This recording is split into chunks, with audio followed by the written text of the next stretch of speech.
خب تو بخش پایانی این جلسه میخوایم در مورد موبایل سکیوریتی فریمورک صحبت بکنیم که یه ابزار خیلی خوبه که میاد فایل APK، فایل IPA، iOS میاد اینا رو براتون تحلیل میکنه، یه سری فرایند انجام میده. خیلی ابزار قوی نیست ولی خب یه سری اطلاعات خوبی رو میتونید شما به دست بیارید و خدمتتون عرض کنم که اگر بخواید این رو نصبش بکنید باید این اولین یک کلون ازش بگیرید یا با گیت کلون این رو دانلودش بکنید. و یه مقدار زمان میبره، من ویدیو رو استاپ بکنم تا این دانلود بشه. خب من این رو دانلودش کردم، داریم مسترش هم ورش داریم. یه ترمینال اینجا باز بکنیم یا اگه گیت پول بزنید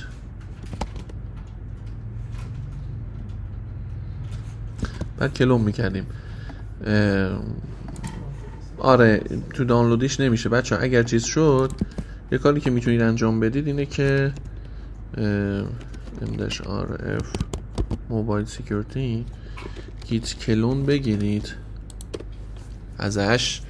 علت این که اگر آپدیتی بده با گیت پول میتونید بکشیدش بیرون، با استفاده از گیت پول میتونید بکشیدش بیرون و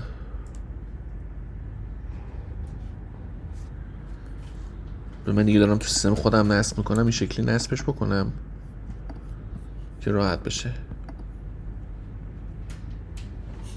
خب من اینجا گیت کلون زدم. بعد اگر خدمتتون عرض کنم که داخل ریپوزیتوری موبایل بشی، من به خاطر این زدم که اگر آپدیتی بده گیت پول بزنم، فقط به خاطر همین. اونایی که ویندوزی ان فایل setup.bat، اونایی که مثل من لینوکس و مکن فایل setup.sh رو اجرا بکنن. دیپندنسی های مورد نیازش رو شروع میکنن نصب کردن و یه جاهایی بچه ها ممکنه که به VPN هم نیاز باشه که شما بزنید و خدمتتون عرض کنم که اجازه بدید که شروع کنه به نصب کردن این پکیجاش و از VPN میخواد. نگاه کنید این از این خطاها بود که پلیز VPN.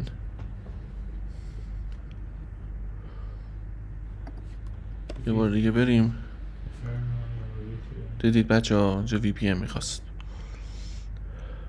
این دیپندنسی ها که نصب شد چه تو ویندوز چه توی مک یا لینوکس، بعد با استفاده از نقطه اسلش، اونایی که ویندوزی ان run.bat رو بزنن، اونایی که لینوکسی ان .run.sh رو بزنن.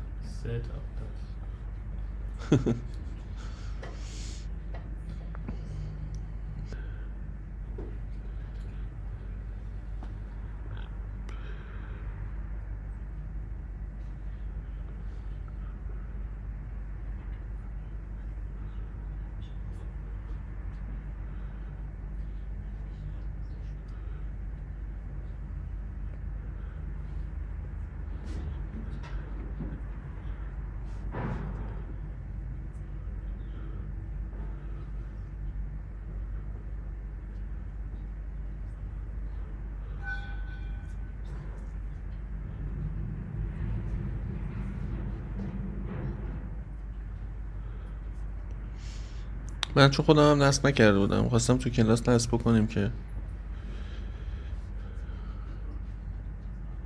مراحل رو داشته باشیم. خیلی پکیج داره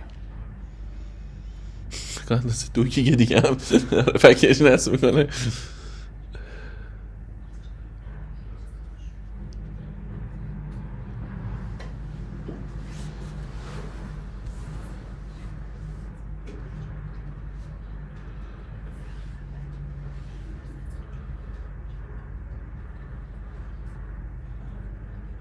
خب یه اتفاقایی داره میفته بچه ها.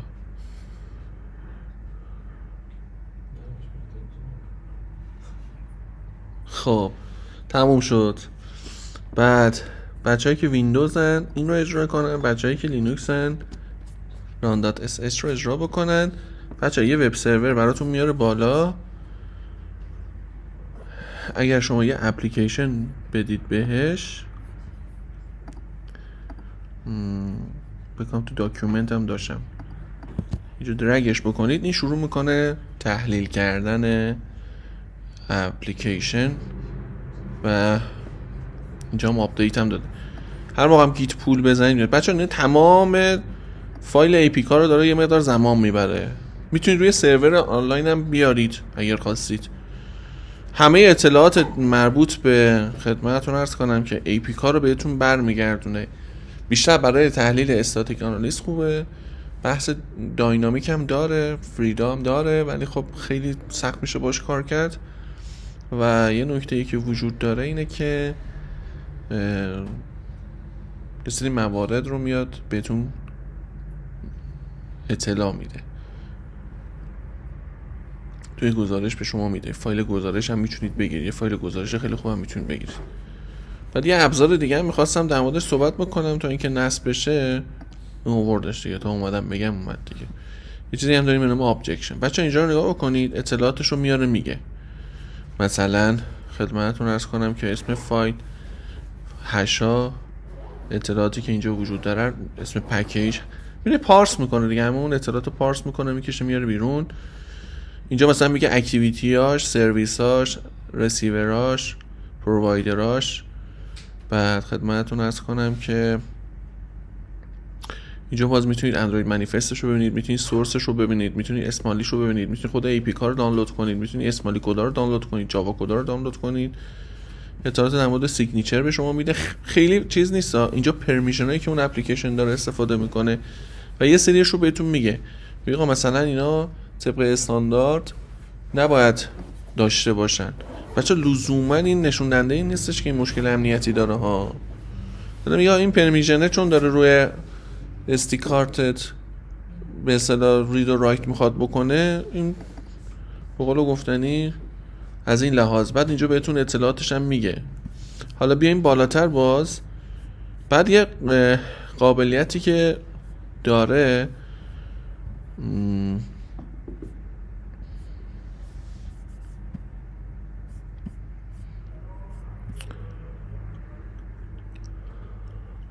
بروزیبل اکتیویتی رو داره نشون میده، میبینید همون دیپ لینک.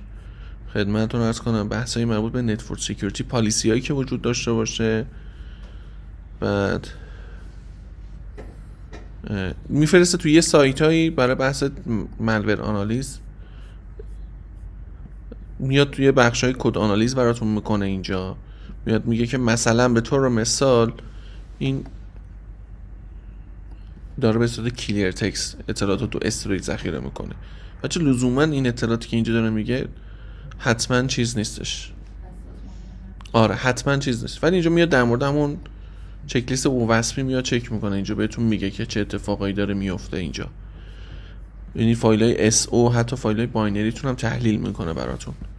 باز بیایم پایینتر که خب اینم باش خیلی کار نداریم و فایل هم کار نداریم. باز اومده اینجا مثلا از یه ابزاری استفاده کرده به نام APK ID Analysis، میاد سری اطلاعات رو اینجا به شما میده. بعد اگر سرورها رو بتونه به دست بیاره، لوکیشن های سرورها رو میبینید داره اینجا برمیگردونه. IP اگر پیدا بکنه، دامینی اگر بتونه پیدا بکنه، اینجا میبینید داره بهتون میگه این هستش، این هستش. ببینید API رو کشید بیرون، رشته ها رو میکشه بیرون، اون رشته هایی که اینجا IP شو در میاره، اطلاعاتش رو بهتون میده. ببینید میگم برای استاتیک آنالیز خوبه. مثلا URL هایی که وجود داره، اگر ایمیلی داشته باشه به اصطلاح، بعد رشته ها رو به دست میاره، اطلاعاتی که اینجا مثلا ممکنه هارد کد شده باشه همه رو براتون میکشه بیرون. بعد خب یه قسمت هم داره خدمتتون عرض کنم که PDF report. این به نظر من چیز قشنگیه. cannot generate PDF. من باید این رو نصب بکنم تا بتونم PDF همون داشته باشم. W اجازه بده، نداریمش. install wkit html tab تو PDF. بزنیم ما برومش نصبش کرد. ببینه دادا بسته شما میشن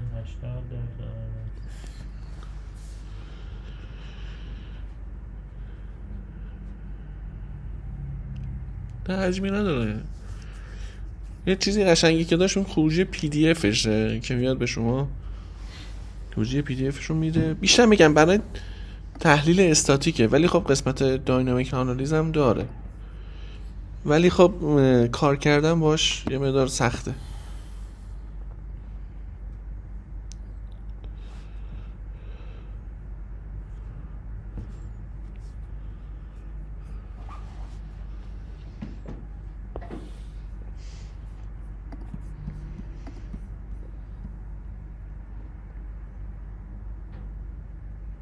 اینجا قسمت استاتیک داینامیک آنالیسیسش اگر بزنید بیاد میگه اون فرایند مربوط به جنی موشن و اینا رو انجام بده که اگرم به اصطلاح چیز شد اشکالی نداره. اینجا ریسنت اسکن داره، توی اسکن هایی که انجام دادید رو ببینید. برید تو قسمت استاتیک ریپورت و اگر این پسورد رو از من میخواد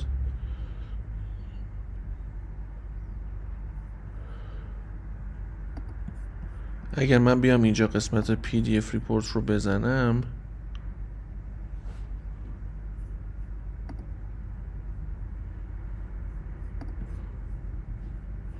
یه همچین فایل پی دی اف خوبم به شما میده که تمام اون اتفاقا رو که در موردش صحبت کردیم اینجا شما میتونید به اصطلاح ازش استفاده کنید. این نرم افزار با پایتون نوشته شده، بعد اصلا میتونید بومی سازیش بکنید و اتفاقای دیگه که حالا یه سری کار انجام میده. بچه یه ابزار دیگه میخوام بهتون بگم به نام ابجکشن که اینجا لینک گیتابش هم هستش، حالا براتون این میتونه براتون یه چند تا مزیت خوبی داره. یکی این که هم برای iOS هم برای اندرویده. بچه اون نرم افزار موبایل هم میتونه فایل IPA رو برای شما تحلیل بکنه، استاتیک میتونه تحلیل بکنه. یه سری مکانیزمای SSL پینینگ هم داره که اگه مستنداتش رو بخونید نیاز نیست با فرایندی انجام بدید. یه گزینه داره، مثلا یه کامندی داره میزنید، اون کامنده میره مثلا اون مکانیزم SSL پینینگ یا مثلا بحثایی مثل روت و اینا رو میاد که پشتش هم خودش هم فریدا داره، یعنی عملا پشتش هم فریدا گفته چجوری میتونید نصب بکنید دیگه. اینو به عهده خودتون میذارم، ولی یکی از ابزارهایی هستش که خب میشه گفتش که ازش استفاده میکنن. من اینجا یه خدمتتون عرض کنم که سیلاپس رو بیارم. فقط برای SSL پینینگ بود؟ نه یه سری کارا هم میکنه، ولی خب من خودم خیلی ازش استفاده نکردم. باش چند بار استفاده کردم ولی به اون شکل نه. اون فریدا از همشون برای من خیلی راحت بود. بچه تقریبا همه مطالب ما در مورد صحبت کردیم. یه پارت دیگه مون جلسه بعد که جلسه آخرمون هستش در مورد NDK Native Develop Kits یه اپلیکیشن می‌نویسیم، بعد میایم ببینیم با فریدا چجوری میتونیم دستکاریش بکنیم، به چه شکل هستش. می‌دونم در مورد اون فایلای SO صحبت بکنیم و چه گفتش که جلسه بعد دیگه فکر کنم دورمون تموم میشه از لحاظ کانسپتی. همون جلسه هم بچه‌ای که حضوری تشریف آوردن اگر چیز باشه شروع میکنیم یه چند تا تارگت رو کار میکنیم. اگه اونایی که قابل رکورد میکنیم، اونایی که قابل رکورد نیست رکورد نمیکنیم. بعد خدمتتون عرض کنم که به اصطلاح دوره به اتمام میرسه. موفق باشید.